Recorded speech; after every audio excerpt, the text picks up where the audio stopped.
Hello, friends. This is film critic Ahwaan from Cineblues, and today I am pleased to have Nalin Kumar Pandya, aka Pan Nalin, whose film The Last Film Show, that is Chhello Show, has been nominated for the 95th Academy Awards in the foreign film category. First of all, congratulations to you, sir, and Thank you. most welcome. And first, sir, we would like to know from you. Uh, uh, Chhello Show or the last film show. That is basically that what I read about you, and then I watched the film. It's semi-autobiographical, right? It is based on Right. your true story. So, sir, when I see Samay and I think about you, can you tell me what exactly was your experience as a child when you first watched your first film as a child? Right. So I think there were two things happened in my childhood. It was, of course, in the region of Kathiawar in Gujarat. Yes. And one of the first movie my parents must have taken train and gone to see when I was about 4 years, meaning I had no recollection. That's what he said, that no, this was, you had seen movie before, but I had absolutely no collection of things. So later on, when I was about 8.5 or 9, he decided we're going to go and see the movie, just like in last film show, Chhello Show. And I Yeah. said, like, what happened to you suddenly? You never take us to see cinema. And he said, well, this one is different. It's a Right. dharmic movie, we will get a. So, but little did he know there'll be like full on action and item number. And it was Yeah. Yeah. dharmic, but not as he was expecting. Right. Right. So, but when I arrived, I mean, that whole preparation, I started 3 days before, so there was a complete built up to go to the movie. So first the barber was called to, cut everyone's Cut your hair. hair. Nice shirts were prepared, and then whole 2 days, I remember my sister, we will go around bragging, oh, 2 दिन के बाद हम picture देखने जाएंगे, like that kind of a Okay. thing. Okay. So it was a common thing. Everyone used to do that, Right. Acha. in that small town. Like station master's son, who used to go often see movies, Yeah. he always used to see this Friday going to see the movie, and every time when people went to movie, they would wear their best clothes, Yeah. even though, and my father used to even tell my mother, who used to really drag up and say, like, why are you wearing this clothes? You'll be sitting in darkness. Yeah. Yeah. so, so there was a whole built up to it, and then we take a train, we arrive, we take a rickshaw, go to the cinema hall. Yeah. And so I was totally fascinated, because I'd never been ever before, even as a kid, in a collective gathering in such a big hall, because there was Right. no such architecture where I grew up, where there was such a big hall with this such high ceiling. Yeah. There were ceiling fans and pigeons flying everywhere and all that. So and the show was nearly full, and the moment light went off, uh, first I remember complete detail. The first, there used to be slides, you might have known, before the movie started. They used to project slides, Right. which will be about something to do with, have only 2 children, family planning, those kind of advertisements. The introductory part. And Yeah. uh, and the way the curtains of the cinema halls were, when people will keep in and out. So first there was just a shadow play on the screen, Yes. and then it's a complete darkness, and the movie starts. And it was really, really, like, in first few minutes, I was just blown away. I said, what the hell is this, Yeah. Yeah. it was a bit like, Lumiere brothers, when they first showed the Mm. train arriving at the station and people ran Right. out. Right. I had a very close experience to that, because there was a couple of crash zoom on Kali, and I literally went under my seat. I was scared, like, Right. um, and it was much more pronounced because these were dusty cinema hall. Yeah. So today you don't see that in multiplex, but Multiplex. there, the Pretty. shaft of light, you could really see the light shades of color dancing in the dust particle. Right. Right. Dust particles are, so it is, you don't see that in multiplex anymore. Yeah. So here you can see the waves of light, like in the discotheque, moving according to the pace of the film, like when Yeah. the songs will come, it's slow, then action is moving. So, I remember half the movie I had watching the It was a beam, projection. Yeah. projectionist, and I Yeah. remember I had a severe neck strain, and next day my mother was, Okay. putting balm and say like, who told you to watch the movie like that? Oh, okay. So So it was like I yeah, was so taken aback. So that was anyway my first memory. Yeah. yeah, fantastic. So the fascination that Samay had in the film is pretty much you, right? It was pretty much yours, and that is what Yes, is yes. being portrayed in film. Yeah. So So I try to relive that memory through yeah, Samay, And actually, the way you are narrating right now, it seems like we are watching the last show because Summer is also, all the time he's just looking behind and yes, seeing the yeah. yes, yes. light. That's right. In But fact, light is one of the most important characters in the film. Right, that is what is being shown. The way light plays with the, as in the glasses that you show in the film, right. the light, sunlight falls on that. Whole thing is a totally different journey. It was a mesmerizing journey. Sir, tell me one thing. Like, of course, the last film is a celebration of passion of cinema, the entire world of filmmaking. But for you as a filmmaker, has the definition of cinema changed over the years for you, or it is still the I same? think yes, yeah. It has changed. Maybe cinema is the same, but I think the way we consume stories have changed. I think Okay. because I do believe that each time the story was to be told, at least when I was growing up in Kathiawad, and when Yeah. I saw my first film, even though the last film show is set in 2010 and 11, Right. my story happened, 30 years before. I Hmm. mean, so I think the importance of storytelling, like just going to see a cinema Right. and the built up that okay, we are now going to be told a story, or going to a local. We remember there used to be Bhavai theater, which used to come to the villages. The Right. build up to given importance to that story. We used to have a lot of motivational speaker and storyteller who travel village to village with a Yes. small harmonium, and they Yes. tell stories. Yeah. And very often they are funny. They are kind of mix of spiritual teaching with today's modern day stand-up comic, so they used to Right. make everyone laugh. They'll send 2 hours. So all this was pretty prominent, but the importance given to that story, because that's something you'll probably hear one time in a week or one time in 15 days, Right. so that story stayed with you, because Mhm. they were given such importance, that whether it's a theater, whether it's cinema, so they had much more powerful impact over the years. The overflow, of the cinema becoming content, the Yeah. net becoming a flicks, and the phone Right. becoming smart. Right. This has led to a new wave of consumption of storytelling, Right. good or bad. We will see. But it's just stories just bombarded with you. So Yeah. suddenly we lose even the important stories, because we are consuming at such a fast pace the stories. Then the news started telling the stories, and every individual want to tell the stories, and your Right. friends want to tell stories on social media, and Right. all that is great, liberating. But in this, the cinema itself is diluted now. So Yes. Yes. cinema constantly tries to be larger than life, over the top, or if it's visual effects, or go to IMAX, so they are taking refuge in technology rather than good storytelling. Good storytelling. Yes. Yeah, so and when you take refuge in technology and financial way to literally shove down the movie people's throat, because you Mhm. create a campaign in such a way Yeah. that people are obliged to buy the ticket on that weekend.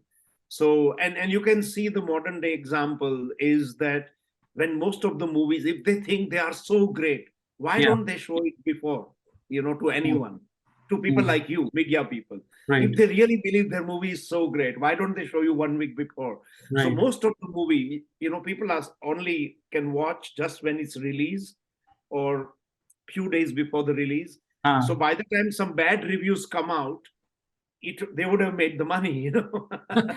so, Right. so they don't want that. So they want Friday people come, Saturday come, Sunday come, and by Yeah. Monday they are saying it's really bad. Box Yeah. office is still clocking in, few crores, Right. uh, so I think this whole game around cinema, the box office, the number. See, look All these in parameters. cinema when it started in Europe. When they started the system of so-called box office, Mhm. was totally different, which still continues in Europe, in South Korea. And we say, oh, they make good cinema. We copy their films. Right. But look at, if you go to Europe, look at every newspaper. The Uh-huh. box office is always written in the number of people have seen the movie. Oh, They never write money, ever. okay. Go to It's very Spain, go to different. Germany, Italy, France, pick Yeah. up any newspaper and say top 10 movie. In India, we'll write 25 crore, 30 Yeah. crore. Day You one, know, day two, day three collections. you will not see any mention of money. At least till today, I've not seen it ever Oh, in that's a Europe, because pretty what different happens is dimension. how many human beings see it. Now, Okay. if we applied that kind of system in India, Yeah. it will not work because it will be a disaster. Every Indian will know we are 1.3 billion people, and Hmm. only 60,000 have seen the movie, Right. because it will work against the movie. Right. Because if you really see the figure, when some film says we made 10 crore, break it Hmm. down with the price ticket, Yeah. you will see how little, how small number of people are watching the movie, which are in, and which will further narrow down to 20 metro cities. And those 20 metro cities will narrow down to about 80 cinema hall where Yeah. they charge 500 rupees plus, you know. Right. So, and everyone else is waiting to come on TV for free, Right. the movie. Right. So that I have seen is a big shift. It wasn't like that before. Before Yeah. the movie came out, ran 25 weeks, Yeah. they went from one city to another, spread it to the small towns and then B cities, and it kept growing.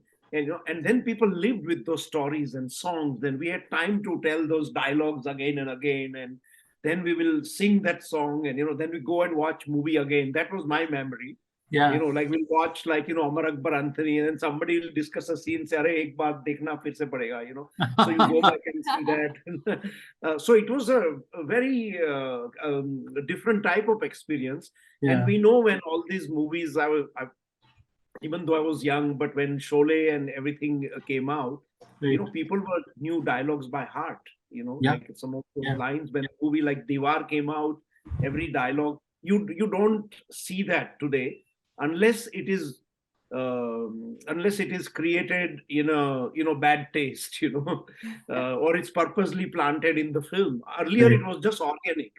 If Yeah. you speak to the screenwriter, nobody's said, that dialogue like "Mere paas maa hai" is going to become the historical Right. landmark in Indian cinema, Right. or I have, Mr. Javed Akhtar had come to watch last film show, and Yeah. he never in his life imagined that asking a stupid question like "Kitne aadmi the?" Yeah. In fact, your film has minimal dialogues, I would say, and it was more to do with the facial expressions, the thing that is occurring inside the psyche of the guy, of the projectionist, that person. Definitely, it's a different kind of film, or rather, different kind of filmmaking altogether. Yes. Because I believe, we always believe as a filmmaker, every film, books, and people will tell you that cinema is imitation of life. Yeah. Okay, Yeah. we imitate life. So my question was always, the moment I started understanding how films are made, Yeah.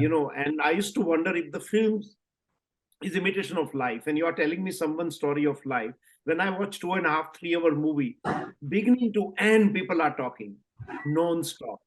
They're just dialogue after dialogue.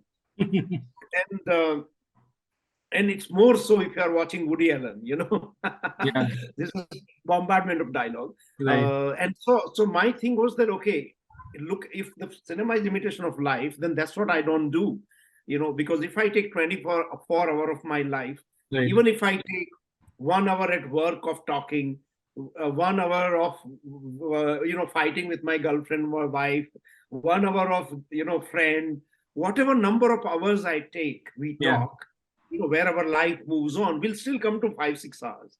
Right. That means we are still spending as a human being 17-18 hours in silence. Right. Life moves on. whether Yeah. we sleep, whether we cook, whether we eat, whether we are laptop, whether we're in bathroom taking shower, but the life moves on. So why in cinema it shouldn't move on? Why do we have to always rely on dialogue to move the story forward? So that has always been my quest. But the Yeah. moment you use sometimes silence, it gets this terrible label of art or something like that. So I always try to fight that. No, the way the dialogues are mainstream, silence is equally mainstream. Right. It just, Right. we have to use it. It's emotional. It's a human emotion. We as a human being are spending 17, 18 hours without talking. But the moment we tell our story, Yeah. talking all the time, whether you make Gandhi or a Bhagat Singh. Right. Right. True. So in the film, we see flash like Samay goes and sees films like Khuda Gawa, if I can remember, and then it Yeah. it was Jodha Akbar, right? You have any special collection with these films, and of course one action scene from an Akshay Kumar movie. I couldn't figure out what movie was that, but yes. So do you have this any special connection with So, these so films, or it was just like a yeah, thought? yeah. No. There was for me, all the movies which are being watched by Samay is like a subplot. It's another story. It's Yeah, so for audience who are watching last film, so they just think Samay is watching a film. yeah. But each time it was important. What is he watching? Mhm. In terms of coming of age story. So there Yeah. I took complete liberty. I mixed match. I didn't follow what came out in which year and what movie. No, I Okay. just picked up purely the essence of Indian cinema, the Right. Right. mainstream cinema, the superstar culture. Right. So it was very important that the first experience was the religious one when he sees Jai Mahakali, Ah.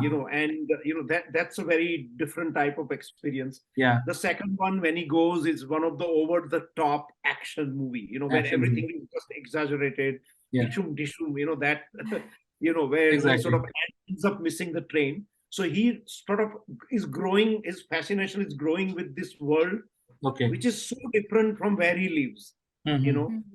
And third time when he sneaks in, he's even further blown away because his passion has to get wilder and Right. deeper as he watches this. So Right. when he goes third time, it is Jodha Akbar, and Jodha Yeah. Akbar for me was that, magnificent, this amazing Yeah. palaces and Big spectacle. Aishwarya Rai and Hrithik Yeah, right. Roshan, everything which make you dream as a kid. Oh my God, what a lover they are, or whatever, Yeah. Yeah. And Okay. at the same time, it had that second narrative running about the spiritual songs, the Sufi song, and Khaja Mere so that Khwaja. was Yeah. going to be the story of Fazal, the Right. projectionist. Right. So when we have that Khwaja Mere Khwaja, Hmm. so for me, the mood wise, it was all flowing very well. And Right. plus, I had little detail which I wanted. That Samay, when he makes a deal with Fazal for the first time, that you can Yeah. watch the film for free I'll give you from the the food. projection booth. Yeah. When he goes there, and the first shot he sees is Aishwarya Rai in the mirror. She turns to look at him, Oh, yeah. Right. Oh. Okay. Oh, you are there, Yeah. So, Oh, yeah. these were the details, Yeah, it which was were very important to okay. me Huh. because it almost like character are speaking to you. And then I cut back to Samay going, then Aishwarya Rai comes, Yeah, right. and she goes. So each story was progressing, and then you see the different. Of course, superstar Amitabh Bachchan. I wanted to definitely have his scene inside somehow. Yeah. I also wanted to have Shah Rukh Khan, but we couldn't afford the rights, Okay. Oh, I see. So that Amitabh Bachchan, of course, has to be there. There was no Yeah. way and Definitely. Right. and the way the Fazal sort of imitates him, their Hmm. friendship is growing, Correct. so these little clips, Mhm. and then some is this amusement and songs and dance kind of a clip, where what we are used to watching some slapstick. Then comes a new phase in what Samay, which is not watching, which is Okay. what he's stealing, Right. So when he's still, he has stolen one item number song which is missing the first time. Yeah. Second time is Amitabh Bachchan reel which is missing, from second, third time Yeah. the climax entirely gone. They keep from the on film. stealing the tapes. Yeah. Right. And then ultimately the very last clip, where I've used my own movie Valley of Flowers, where they have to create, Yes. give sound to their silent movie, Okay. Uh-huh. Yeah. Okay. So in your film, like when we talked about the relation between Samay and Fazal, like food played a very important part also in your film, right? Samay's mom was an excellent cook. The way he prepared, using all those primitive ways of cooking and all, like I was literally salivating that time. So, did it really happen in your life? Yes, Like, yeah, yeah, have you yeah. gone through this? This was, yeah, the kitchen I try to create with my brother because I'm Mm-hmm. the production designer in the film, exactly Okay. how our kitchen was. So Okay. my brother did all the cooking, which you see in the movie, because he Oh, knew all my mother's recipe, Acha. and my Okay. younger brother. And Uh, we both built. And some of the few things which you see in the kitchen are uh, really what we had it even as a kid. Like the mm, tiffin boxes, some of the right. copper utensils were right. are safe in the household. Yes. Yes. uh, so and my mother used to love, like many places I see in Kerala, in Rajasthan, she Uh-huh. used to have love to have all her plants next to the kitchen. Yes. Her Yes. Yes. curry patta, the Everything bit is there. coriander, just put the hand and put it, just get the plant. So it's very practical. You don't have to even get up. So she used to, Okay. like, I know, like, will collect bricks, make some plants at the height so she can just reach out. Lemongrass was at one height, the mint was at one height. So Mm. while sitting there, she'll just rotate and pick up mint and put it into this or whatever.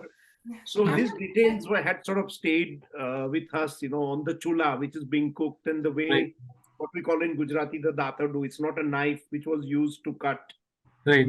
vegetables. And Yeah. so so I think, anyway, and as the film was a very important metaphor also in the movie, because Samay as a kid, uses to reach Fazal's heart. He Yeah. goes through his stomach. Stomach. Right. Yeah. So वो रास्ता वहां से जाता है, उसको पता चल गया था so in a way, and then we also have been using terms masala films, and Ah, all that is yeah. also pretty much important part of this. But even if you go, like, actually the house where we shot the movie, Mm-hmm. just behind in the farm, there were three houses where we used to go to take a lunch break. There's a Okay. crew, Okay. and their kitchen, I was very surprised, was very similar to ours. Oh. And I Okay. said, like, oh, I wish I'd known before. We wouldn't have built the set, because they too had everything outside, Yes. really Okay. nicely laid out, in Mm. a clay pots, and the ceramic jar, the pickles, and so it was quite common in Kathiawad, and even now, just to have a Mm. semi-outdoor kitchen, Okay. because of the weather and everything else, because they have to same time look out at the field that birds don't come and eat. So maybe if there's only one person who is there, he can do three jobs at the same time. Right. That is, look after the cows, look after the birds don't come and eat the crop, and same time you cook. Okay.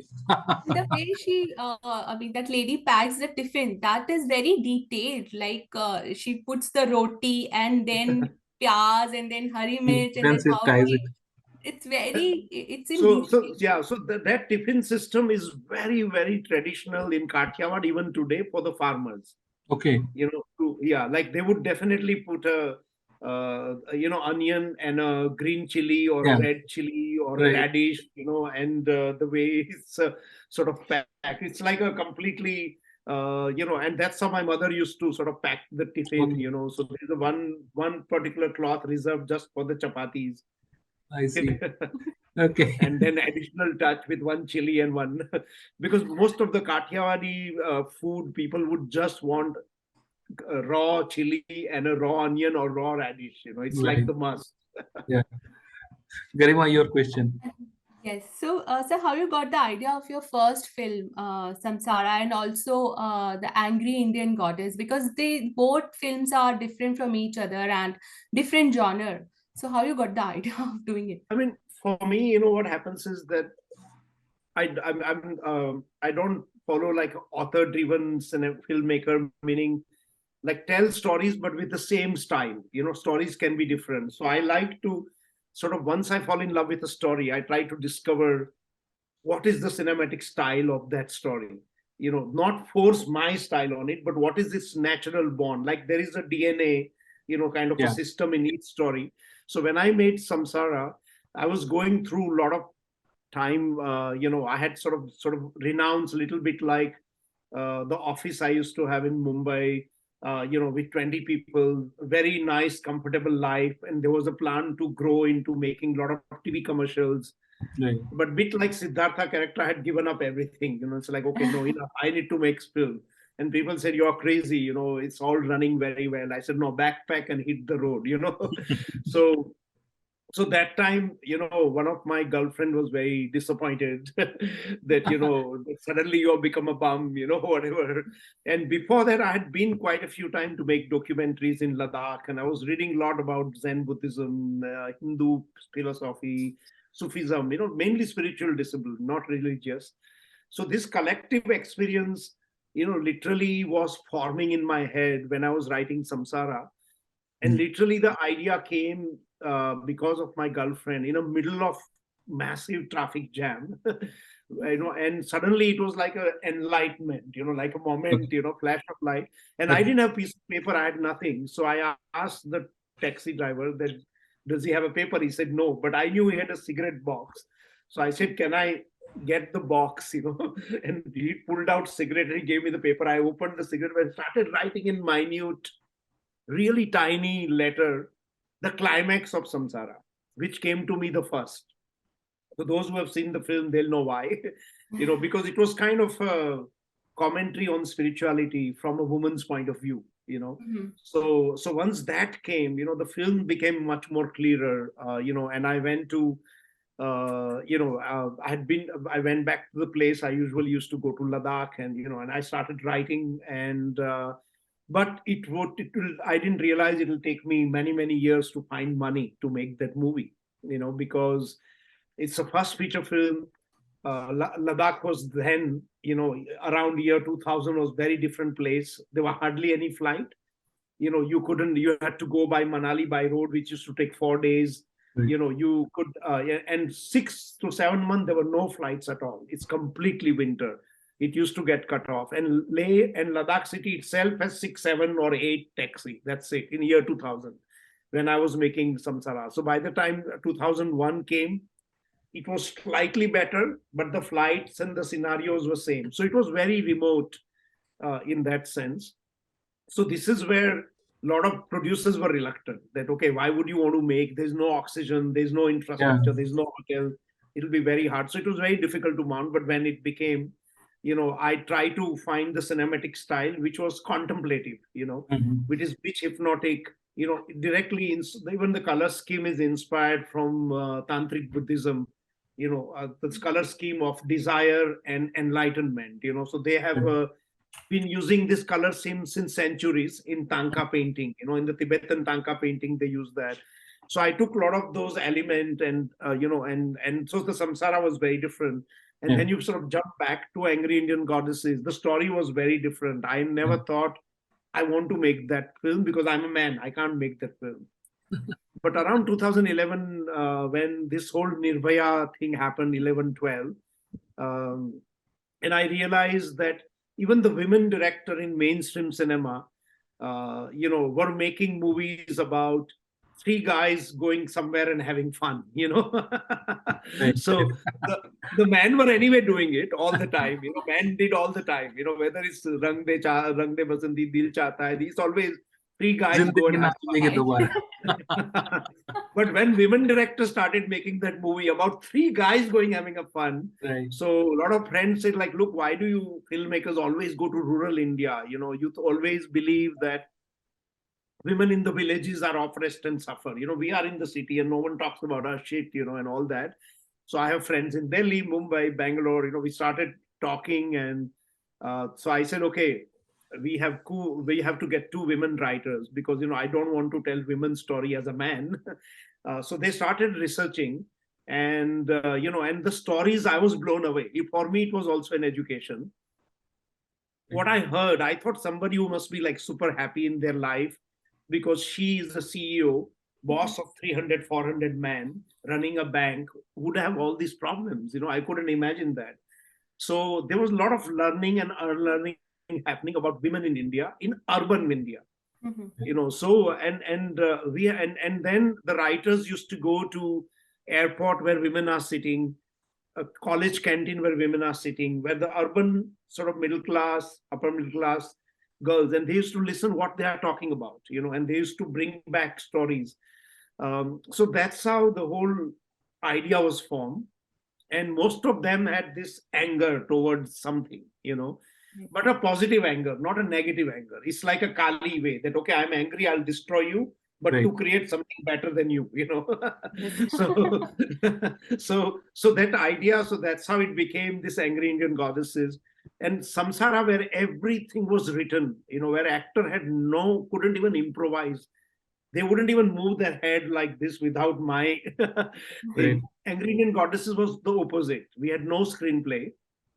We made without screenplay because we realized that these characters, these women have to become character. And once they become their character, they have to tell this story, which we had more or less written in a bullet points, that this is what, but the rest was improvise, and most of the dialogues you see are created by the girls who are acting, the talent actors who are acting. Yeah. So and that was for me very important, mainly because I realized that's the only way that story can be told, because it was contemporary, set in urban India, about urban women, and the way they talk, the way they discuss their issues. The moment you put 6-7 girls like that today, you will have 15 problems to discuss, not one, like in Angry Indian Goddesses. So we were sometimes saying, oh, they are discussing too many issues. Yeah, but there are too many issues, so it, and the actors had complete freedom to go out of the frame, come into the frame, go to the kitchen, and in Samsara, literally, the actor have to follow the camera. In Angry Indian Goddesses was the opposite. Camera will follow actor wherever they went. So if they sit down, they do this, do that. We will figure out how to follow you, but you do what you please. So the whole approach of rawness, the dynamic movement of camera, the editing, was sort of required for Angry Indian Goddesses. Again, like going back to last film show, again, the treatment came from the story itself. Right. That it is really centered about coming of age story. It's also about it's about the Jugadu spirit, which we all have across India. It's not only anywhere. And at the same time, it's the story, parallel about paying tribute to some great filmmakers. Absolutely. Yeah. So, sir, the last film show is the entry from India in the foreign film category. So, what do you think are the chances of the film being into the top 5 and then winning the much coveted best foreign film in Oscars? I think, as a filmmaker, I've always made film for audience and people. I always dreamed that I want to be loved by the audience. The festivals, awards, Oscars, for me are like milestones, right? They are not the destination. It's not really, and if you really look at all my early years, all the way till last film show, I won, I think, about 30 international awards everywhere from different places. Yes. You will never see one image of me receiving an award. Ever. I never went to collect them, ever. So, because, I just realized it's not important. I always send my cast or crew or somebody to collect the award, Right. So now talking about Oscar, we did, I think it's great that we have this honor to represent India here, but it's a very tough competition. It's not only competition about movies. It's all about competition, also about cultural understanding. It's also about the people who vote, because in India, very often we forget and people say, why India never wins Oscar? No, that's not the right argument, because it's very different. When Indians are upset, why we are so little represented at Olympics, that I understand. Because yes, there we need to do great work. But Oscar is an American award. 95% of Oscars are given to English movies. They have one section which is called international feature, which is not at all their priority. If you come there and talk to 10,000 members, they are only discussing whether it's Top Gun or Everything Everywhere at All at Once, or this or that. This is not so that illusion, because each country has created their award. Right. England has BAFTA, Francis Cesar, so Indian movie winning Cesar or BAFTA will be just international feature category. Right, right. But you have to remember that when you win Cesar, BAFTA, or Oscar, it's given by those nationals here. So the American or Academy members these days, are in totally different frame of mind. They are obsessed with 2 or 3 things. One Right. is the gun culture, because this year there has been maximum killing of gun. Second, Ukraine. Third, financial recession. So the movie, if any movie which comes within those themes, are likely to get voted right away. Yeah. Because I tell you right today, I tell you that Ukraine film from Ukraine will be in shortlist. Yeah. Because I understand that much the nature of voting. Because there is complete sympathy wave. Doesn't matter film is good or bad. There are usually, each country sends only good cinema. So it becomes so much about what the mood of the academy is in Right. terms of voting. It's so sometimes, like even when Gandhi won 12 award, it was the right time to bring